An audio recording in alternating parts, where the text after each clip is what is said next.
अशा या हिंदुस्थानच्या राजाला मानाचा मुजरा, जिच्या कुशीमध्ये हिंदवी स्वराज्याचं देखणं स्वप्न निर्माण झालं, अशा राजमाता जिजाऊ ज्या महापुरुषानं हिंदवी स्वराज्याचं स्वप्न सत्तेमध्ये उतरवलं, असे छत्रपती शिवाजी महाराज ज्या वारसदारानं हिंदवी स्वराज्याचं स्वप्न खांद्यावर घेतलं आणि पेललं, असे छत्रपती शंभूराजे.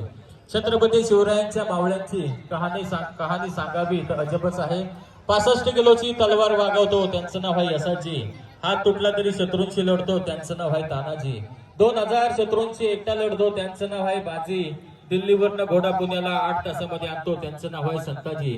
शत्रूच्या छावणीत घुसतो आणि छावणीचा मुकुट तोडून आणतो त्यांचं नाव आहे धनाजी. धाना वाघाला सामोरे जातो आणि वाघाला उभा पाडतो त्यांचं नाव आहे संभाजी.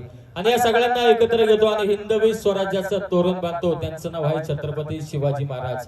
शिव तुझे नाव ठेविले पवित्र, छत्रपती सूत्र विश्वाचे की, असं सांगत या भारत देशाला सर्वप्रथम कर्जमाफी